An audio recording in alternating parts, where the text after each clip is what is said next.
We are back. We are back. We made a lot of money last year in the NBA parlay. A lot thanks to OddsShopper, but I'm just here to do the same thing again. We are here to duplicate the stacks. It's the NBA parlay of the day. And I can't wait to look at our three plays. With that comes added responsibility. All right, we're going to dive into three plays. Before we go, I'm going to give you an extra parlay, just courtesy of OddsShopper on the way out, right? Not going to hit you over the head with anything more than just, oh, I gave you my parlay of the day. Here's a little sprinkle from OddsShopper. Let's dive into it. You hit the thumbs up button. You subscribe, please. If you're not, we're at that 100K area avenue, and we want you to kind of come with us down it as we progress. And we love the fact that you're part of our community. But the thumbs up button, anything you like, anything you dislike, anything you hate, anything you despise, anything you love, it's probably not going to be much of that. Get me below. This whole thing, right, about Kyrie Irving taking on his old team. First time since the trade taking on the Brooklyn Nets. What?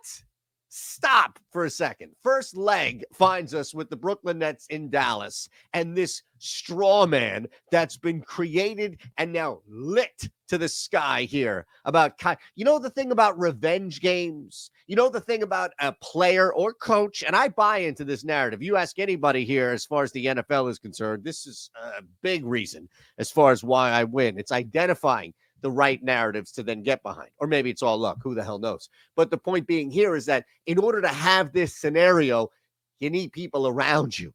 You need people to back you. You need to be a crowd favorite in the locker room. Oh, man, we're going to get this one for Kyrie, or we're going to get this one for Ben Roethlisberger. I don't give a shit anybody. You need the people around you. If you're not an easy guy to get around or along with, and I speak from experience, right? Again, you can ask Ben or Luffy, anybody here. At Shander Show is how you get me on Twitter. First leg is, we'll take Brooklyn. They lose to Cleveland. That's a tough loss. Give me, and we're going to push this to 7.5. Give me the Brooklyn Nets plus 7.5 as an alt in our first leg between Cam Thomas off the bench, Mikal Bridges keeping this close with Cleveland, who is going to be a good playoff team this year, especially at the expense of my Sixers. No, we're fine with this. There's no narrative. There's no revenge. There's none of that. It's just Dallas continuing to struggle with some early stuff out of the gate, number one. Number two, false sense of confidence. All right, as I bring it up here on the big board, the number two play that we're going to add to this is the Chicago Bulls -2 at home.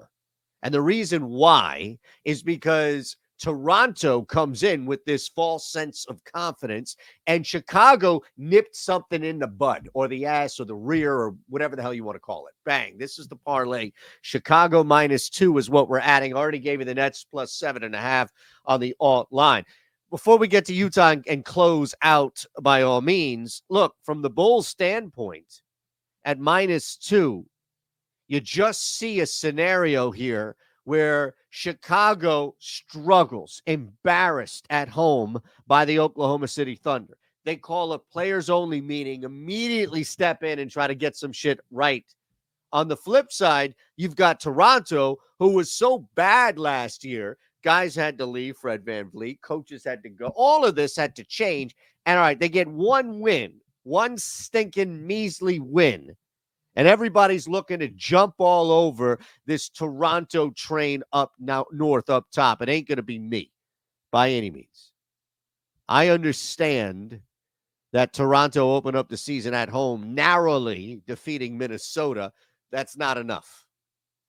Not enough at all. Utah, this is a good line. Good line for the Jazz right now. Another team that's looking to bounce back as LA is looking to just cruise through this. Probably a victory for the Clippers, but I'm willing to take 4 points. I'm willing to take north of a full basket. For me, a full bucket, a full possession is what I usually call. Full means 3. Anything north of that. Look, key number is still 7, and we're well below that. But I also think that beating the piss out of the Portland Trailblazers just simply isn't enough for me to jump all over the Paul George, Kawhi Leonard train. Not yet, at least, by any means. Well, they got Russell Westbrook. Hey, the Jazz getting 4 in a game in which they should be probably getting 1, if not a pick 'em, where you can see enough from Clarkson and Markkanen. If you're getting anything at all remotely close from a consistency of Jonathan Collins, this game is tough for the Clippers. All right, we'll come back to that. Just told you, give you the 3. You tell me what you like. You tell me what you don't like below. The comments are always open, but always appreciate the thumbs up. By all means, you can follow me on Twitter. Hit a big one. I might as well show it to you, right? Thursday Night Football at Shander Show. Look, we're in the Discord too. There's a link below. So what you see on social is just the tip of the iceberg. I would invite you to come into the Discord. I would invite you to click below and see what you can get. But, from Laquan to others who tailed, it was great. It was glorious. It was definitely nice to smash away. We put things out, but we mainly focus on the stuff that you are paying for, like a Discord, a community, mind you. And it's not just me. I mean, my community in there, community in there is just absolutely insane. Here's your OddsShopper parlay of the day. Porzingis under 30.5 points, rebounds, and assists. It can be found on DraftKings. Jared Jackson right there under 28.5 PRA. So the two of these guys, Boston hosting Miami, Memphis hosting Denver. There it is on DK. Play it at plus 256. If you want to jump in brand new, you haven't. This is how you do it on the way out. Right? I told you, I'm constantly giving you stuff. Bang, bang, bang. You can do whatever you want with this. 21 or older, gambling problem, call 1-800-GAMBLER. The beauty of it is if you're in Kentucky, you only need to be 18 or over. You get one of the two. $5 back, bet 5, get 150 back. Or first bet safety net means that your first bet's back to you and bonus bets up to $1,000. Doesn't have to be. Could be 10, could be 15, could be 20, what have you. All right. Appreciate you all big time. There it is again. Here it is as far as the main Shander parlay. Bulls -2, Nets +7.5, Jazz +4. Nice little plus 521. I will see you tomorrow.